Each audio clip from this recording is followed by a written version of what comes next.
ओम शांती. आजची तारीख आहे 12/1/2026. आज बाबा म्हणतात, गोड मुलांनो, तुम्हाला पावन दुनियेमध्ये जायचे आहे. म्हणून तुम्ही काम महाशत्रूवर विजय प्राप्त करा. कामजीत जगज्जीत बना. प्रश्न आहे, प्रत्येक जण आपल्या ऍक्टिव्हिटीने म्हणजे आपल्या कर्मामधून कोणता साक्षात्कार करवतो? उत्तर, मी हंस आहे की बगळा आहे, याचा प्रत्येक जण आपल्या कर्मांमधून साक्षात्कार करवत असतो. कारण हंस कधी कुणाला दुःख देत नाही आणि बगळे दुःख देतात. बगळे दुःख देतात ते विकारी असतात.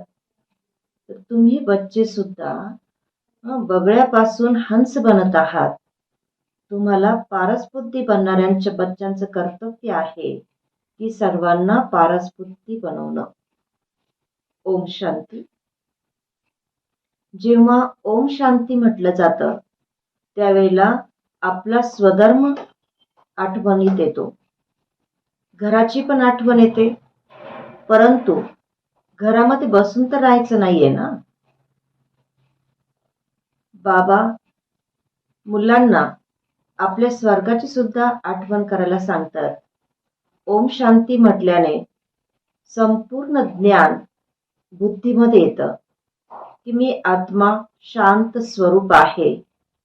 शांती सागर बाबांचा बच्चा म्हणजेच मुलगा आहे. बाबा स्वर्ग स्थापन करतात. तर त्या स्वर्गामध्ये जाण्यासाठी आम्हाला सुद्धा बाबा पावन बनवतात. तर मुख्य गोष्ट आहे पवित्रतेची. पवित्र बनायचं आहे.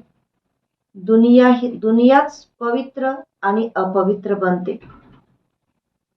पवित्र दुनियेमध्ये एक सुद्धा अपवित्र राहत नाही आणि अपवित्र दुनियेमध्ये 5 विकार आहेत आणि म्हणून तिला म्हटलं जातं विकारी दुनिया. ती आहे निर्विकारी दुनिया. निर्विकारी दुनियेमधून एकानंतर एक जन्म घेत सीडी उतरत आपण खाली विकारी दुनियेमध्ये येतो. ती आहे पावन दुनिया आणि ही आहे पतित दुनिया. म्हणून सतयुग त्रेता पावन दुनिया त्याला दिवस म्हटलं जातं की जिथे सुख आहे. द्वापर कलयुग इथं दुःख आहे. तर ही आहे भटकण्याची रात्र. खरं तसं पाहिलं तर कोणी भटकत नाही, परंतु भक्ती करतात म्हणजे बुद्धीला आणि शरीराला सुद्धा भटकवलं जातं. म्हणून भक्तीला भटकणं म्हटलेलं आहे.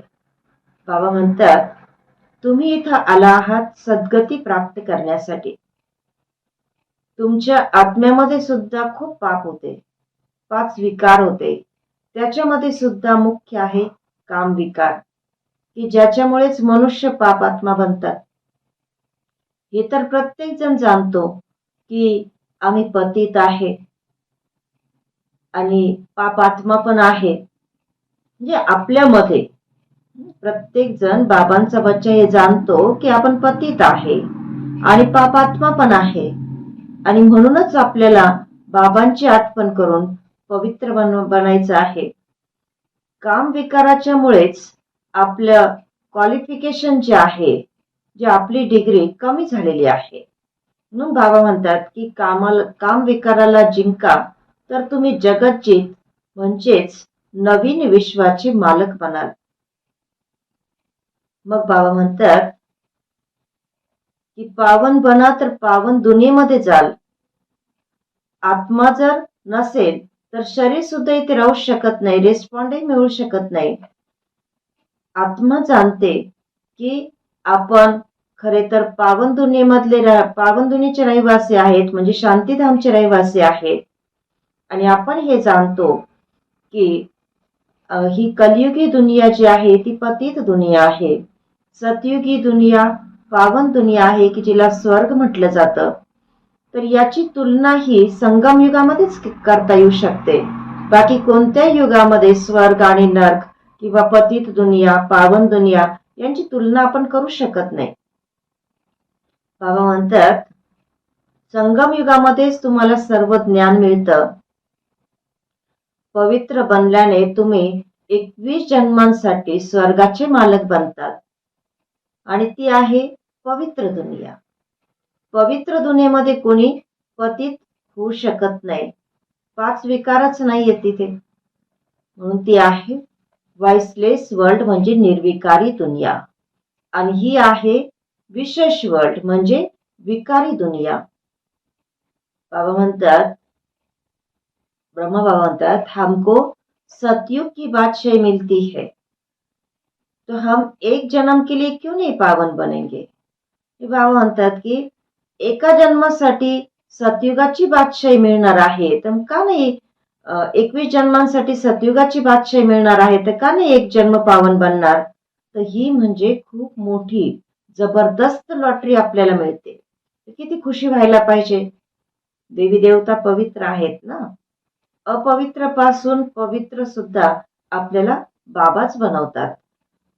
मग सगळ्यांना सांगितलंही पाहिजे आपण म्हणजे सेवा केली पाहिजे की आपण पवित्र बनल्याने 21 जन्मांसाठी आपण सतयुगाचे बादशाह बनतो. तर हे आकर्षण आहे. तर हे आकर्षण आम्हाला आहे हे आपण इतरांना सुद्धा सांगितलं पाहिजे. आणि शिवबाबाच आपल्याला असं बनवतात.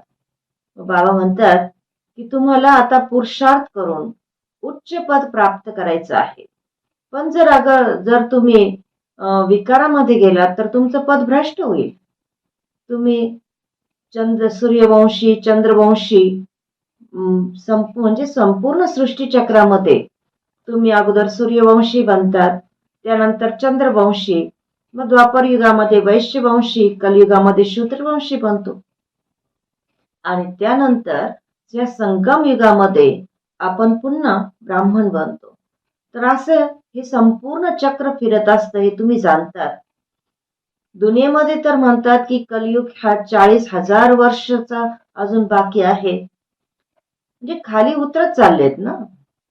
मग जर समजा आपण जर विचार केला तर 40,000 वर्ष जर अजून बाकी असतील तर किती मनुष्य होतील. जर 5,000 वर्षांमध्येच इतके मनुष्य आहेत की ज्यांना खाण्यासाठी सुद्धा मिळत नाही तर आणखी जर इतके 1000 वर्ष जर असतील तर आणखी किती वृत्ती होत जाईल. तर बाबाच येऊन आपल्याला धैर्य देतात. बाबा म्हणतात की पतित मनुष्य जे आहे ते आपसामध्ये लढणारच आहेत. त्यांची बुद्धी इकडे ज्ञान मार्गाकडे येऊ शकत नाही. बाबा म्हणतात की तुमची बुद्धी आता किती बदलते. इतकी बुद्धी बदलते तरी सुद्धा कधी कधी माया धोका जरूर देते. इच्छा मात्र अविद्या. बाबा म्हणतात कोणतीही इच्छा या कलियुगी दुनियेमध्ये ठेवायची नाहीये. जर कोणती इच्छा ठेवली तर गेले जे आपला बुद्धियोग दुनियेमध्ये जाईल आणि मग आपलं पद कमी होईल. बाबांकडे लक्ष लागणार नाही म्हणजे बाबांच्या ज्ञानाकडे लक्ष लागणार नाही, बाबांची आठवण येणार नाही. बाबा म्हणतात की वर्थ नॉट पेनी बन जाते. म्हणजे काय तर आपण कवडी तुल्य बनतो. बाबा आपल्याला हिरे तुल्य बनवत आहेत पण आपण बनतो कवडी तुल्य. बाबा म्हणतात की अच्छे महारथी जे आहेत म्हणजे चांगले श्रेष्ठ महारथी सुद्धा जे आहेत त्यांना सुद्धा कधी कधी त्यांच्यावर पण मायेचा वार होतो. माया त्यांना धोका देते. मग असे जे आहेत ते बाबांच्या दिलतख्तवर म्हणजे बाबांचे प्रिय बनत नाहीत. जसं एखादा लौकिक मुलगा जर काही चुकीचं काम करत असेल, वाईट काम करत असेल तर त्याच्या आई वडिलांचा तो प्रिय होत नाही. त्याप्रमाणे बाबांचे सुद्धा ते प्रिय बनत नाहीत. मग बाबा म्हणतात ही दुनिया बघितली कशी आहे, रावणाची दुनिया. तर ही खूप घाणेरडी दुनिया आहे. तर अशा दुनियेबरोबर आपण कधीही आपला मन बुद्धी लावायची नाहीये. पवित्र बनण्यासाठी खूप हिंमत पाहिजे, ती हिंमत आपण ठेवली पाहिजे. विश्वाची बादशाहीची प्राइज आपल्याला मिळते, त्याच्यासाठी मुख्य आहे म्हणजे पवित्रता. म्हणून बाबा म्हणतात की तुम्ही या आणि बाबांना म्हणतात की तुम्ही या आणि आम्हाला पावन बनवा. अच्छा, गोड गोड मुलांप्रती आत्मिक मातपिता बापदादांचा याद प्यार. Good morning. रूहानी बाबांची रूहानी बच्चांना नमस्ते. आणि रूहानी बच्चांची रूहानी मातपिता बापदादांना याद प्यार. गुड मॉर्निंग, नमस्ते. धारणेसाठी बाबा मुख्य सार सांगत आहेत. पहिला पॉइंट आहे, मायेच्या धोक्यापासून वाचण्यासाठी इच्छा मात्रम अविद्या बनायचं आहे. ही घाणेरडी दुनिया आहे, तर तिच्याबरोबर आपलं मन बुद्धी लावायची नाही. दुसरा पॉइंट आहे, पवित्रतेचं पूर्ण आपण सबूत द्यायचं आहे. सगळ्यात उच्च कॅरेक्टर म्हणजे पवित्रता आहे. म्हणून आपण आपल्याला सुधारण्यासाठी पवित्र जरूर बनायचं आहे. आज बाबा वरदान देतात, त्रिकालदर्शी स्थितीमध्ये स्थित राहून सदैव अचल आणि साक्षी राहणारे नंबर 1 तकदीरवान भव. विश्लेषण आहे, त्रिकालदर्शी स्थितीमध्ये स्थित होऊन प्रत्येक संकल्प, प्रत्येक कर्म करा आणि प्रत्येक गोष्ट बघा, हे का, हे असंच का. तर असं प्रश्नचिन्ह न होता सदैव आपण फुलस्टॉप लावला पाहिजे, म्हणजे बिंदू लावला पाहिजे, की त्याच्याबद्दल पुन्हा काही विचार सुद्धा, संकल्प सुद्धा चालायला नको. नथिंग न्यू, म्हणजे हे आपल्यासाठी काही नवीन नाहीये, कल्पापूर्वी होऊन गेलेलं आहे. आणि प्रत्येक आत्म्याच्या पार्टला चांगल्या रीतीने जाणून पार्टमध्ये आपण यायचं आहे. आत्म्यांच्या संबंध संपर्क मध्ये येताना आपली अवस्था न्यारी आणि प्यारी असली पाहिजे. जितकी न्यारी अवस्था तितकीच प्यारी अवस्था म्हणजे प्रिय अवस्था, याचा बॅलन्स राहिला पाहिजे, समानता राहिली पाहिजे. तर आपली मन बुद्धीमध्ये चालणारी हलचल जी आहे ती समाप्त होईल, आपल्या स्थितीमधली हलचल जी आहे ती समाप्त होईल. तर असे जे सदैव अचल आणि साक्षी राहायचंय, तर असेच नंबर 1 तकदीरवान आत्म्याची ही निशाणी आहे. तेच नंबर 1 तकदीरवान आत्मे बनतात. आज सुविचार आहे, सहनशीलताच्या गुणाला धारण करा, तर कठोर संस्कार सुद्धा शीतल होतील. आजचा अव्यक्त इशारा आहे, या अव्यक्त महिन्यामध्ये बंधनमुक्त राहून जीवनमुक्त स्थितीचा अनुभव करायचा आहे. बाबा म्हणतात, तुम्हा लोकांचं स्लोगन आहे, मुक्ती आणि जीवनमुक्ती हा आमचा ईश्वरीय जन्मसिद्ध अधिकार आहे. परमधाम मध्ये तर ही गोष्ट माहीतही होणार नाही की मुक्ती काय आहे, जीवनमुक्ती काय आहे. तर याचा अनुभव ह्या ब्राह्मण जीवनामध्ये आताच करायचा आहे. ओम शांती.